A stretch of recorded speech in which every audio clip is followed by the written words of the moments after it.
Bonjour Caroline. Alors, quelle est la première chose à faire pour bien préparer votre jardin ou notre jardin à la période estivale? Alors il y a plein de choses à faire, hein. Il y a du boulot au jardin. Alors déjà on va s'occuper du sol. Le sol c'est essentiel.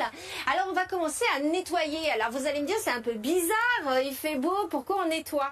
Eh bien tout simplement parce qu'il a beaucoup plu ces derniers temps. Et qu'est-ce qui s'est passé? Eh bien les mauvaises herbes ont poussé. Elles ont poussé énormément. Donc temps exceptionnel, activité exceptionnelle, on ramasse les mauvaises herbes.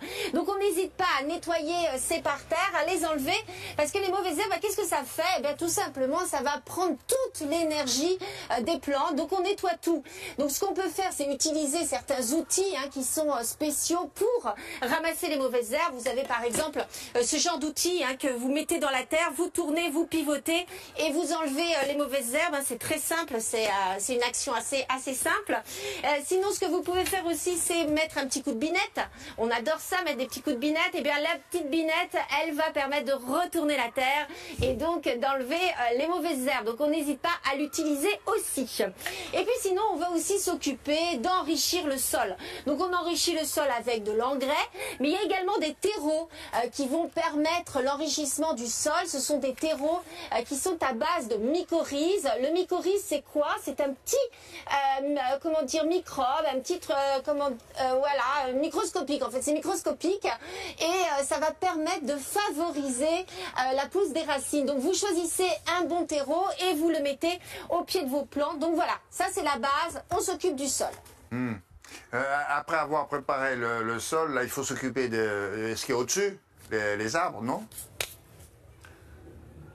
Eh bien oui, on les laisse pas non plus tomber les arbres. Alors pour les arbres, alors les arbres, eh bien voilà, par exemple là j'ai un petit prunier et on constate qu'il a des petites branches qui sont mortes, qui servent à rien. Donc là ce qu'on fait, ces branches on les casse ou on les enlève. En fait on nettoie un peu toutes ces branches, on leur donne de la force. Ça sert à rien qu'ils utilisent toute leur énergie pour le canaliser un peu partout. Donc on nettoie tout ça et on en profite aussi pour les observer. On regarde un peu les petits détails et on regarde s'ils n'ont pas des champignons ou des parasites. Comme ça on est rassuré. Bon, autre chose maintenant, en dehors de ça, il y a pas mal de trucs à faire autour de vous. Oui, et effectivement, il y a pas mal de Maintenant, je vois choses. des plantations que je n'avais pas vues la dernière fois. Ouais.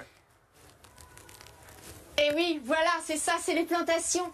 Effectivement, on peut planter des tas de choses. Alors des plantes qui résistent à la chaleur, c'est l'idéal parce que ces plantes-là, on en a déjà parlé d'ailleurs, elles vont pouvoir un peu être solides pendant tout cet été.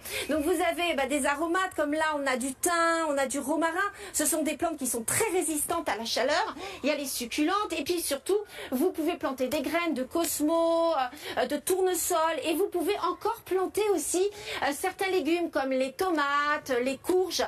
Donc voilà, n'hésitez pas, il y a encore des choses à faire et des plantes à mettre en terre, bien évidemment. Mais évidemment, il y a aussi l'arrosage, enfin je suppose, non? Pendant l'été, quoi, à condition que vous soyez là, sinon on va trouver des solutions. Exactement. Alors déjà, peut-être que vous voulez savoir quand est-ce que tu arroses. Parce qu'on n'arrose pas n'importe comment. Généralement, il faut mieux arroser quand c'est le matin ou le soir. Tout simplement pour éviter l'évaporation. Donc, je vois souvent des gens qui sont là, qui sifflotent et tout, et qui arrosent les plantes un peu n'importe comment et qui arrosent les feuilles. Donc, arrêtez. On arrose les racines abondamment et surtout, on arrose le matin. À propos d'arrosage, il y a des heures, dans la journée, on n'arrose pas à midi, quoi. Ouais, voilà, il y a des... Voilà, non, à midi, on évite à cause de l'évaporation, donc c'est plutôt le matin ou le soir. Le soir, l'idéal, c'est vraiment qu'il n'y ait pas d'évaporation, c'est surtout ça. On peut arroser, là, en ce moment, jusqu'à 9h30, le soir, 21... Oui, au moins. Ah oui. Ouais, 9h30, voilà, 9h30, 10h, c'est parfait. D'accord, vous avez d'autres suggestions à nous faire? Oui, par exemple, si vous n'êtes pas là, si vous ne pouvez pas arroser, comment vous faites? Eh bien, vous avez un système d'arrosage que vous pouvez mettre. C'est le goutte à goutte. Alors, le goutte à goutte, là, j'en ai un qui est en route ici. Et ça, c'est drôlement bien, le goutte à goutte. Tout simplement parce que ça va vous permettre de faire une économie d'eau. Vous avez ce système de petites buses que vous voyez qui vont pouvoir cibler les zones d'arrosage. Donc, ça cible des endroits très précis. Ça évite d'arroser partout.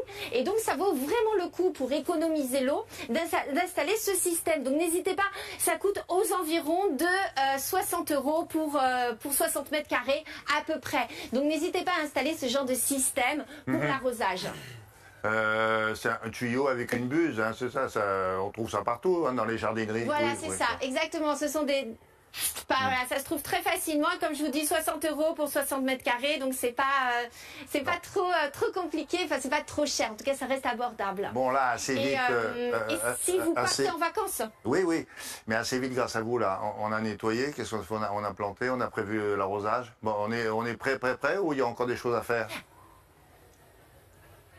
Alors, on va peut-être parler de l'arrosage quand on est parti en vacances, parce que c'est vrai que si on n'a pas de copains, de voisins, je sais pas moi, qu'on est un peu seul, il y a des moyens pour arroser son jardin. Vous avez notamment ce qu'on appelle des zoyas. Alors les zoyas, c'est quoi? C'est ça. Ce sont des pots en terre cuite et ça se met dans la terre et en fait c'est un principe d'irrigation qui existe depuis 4000 ans. Donc ça date. Hein. Les Assyriens avaient ça. Le principe est simple, c'est que comme c'est poreux, ouais, exactement. Il y a l'État syrien, il y a même en Afrique, on l'utilise énormément. En fait, il suffit de l'enterrer, cet oyas, dans la terre complètement.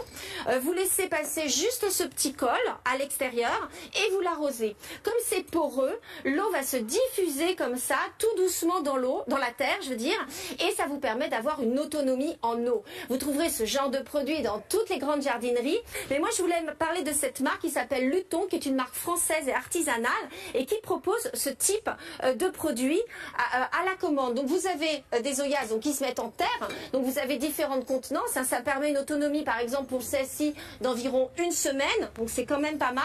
Vous avez des contenances un peu plus grandes et vous avez également des oyas pour vos jardinières. Donc le principe est simple, vous avez ce côté poreux qui est ici, c'est cette partie qui va aller en terre, donc là vous la mettez en terre comme ça, ensuite vous mettez de l'eau à l'intérieur ici. Vous n'oubliez pas de remettre le bouchon pour éviter l'évaporation et ça va vous permettre d'avoir de l'eau pour vos jardinières pendant votre absence. Vous avez également ce qu'on appelle des cônes d'irrigation. Donc eux aussi, ils sont en terre cuite. Donc pareil, système poreux. Et là, eh bien, vous prenez une bouteille de vin, une bouteille qui vous reste en verre. Et ce que vous faites, vous la remplissez d'eau et vous la versez comme ça dans votre jardinière. Et pareil, c'est le même système. Vous plantez ça dans la terre jusqu'ici et ça va vous permettre d'avoir une totale autonomie. Là, j'ai des hortensias par exemple. Les hortensias demandent énormément d'eau. Donc là, ces hortensias là, assez beaux. Et bien, regardez, j'ai quelque chose de très déco également qui va permettre d'avoir une autonomie en eau. Pareil, même système. Vous remplissez d'eau et cette fois-ci, ça va couler tout doucement. Voilà, très bien. Et chez nous, dans le Grand Canal, les Côtes, on appelle ça des Antoines. Merci beaucoup.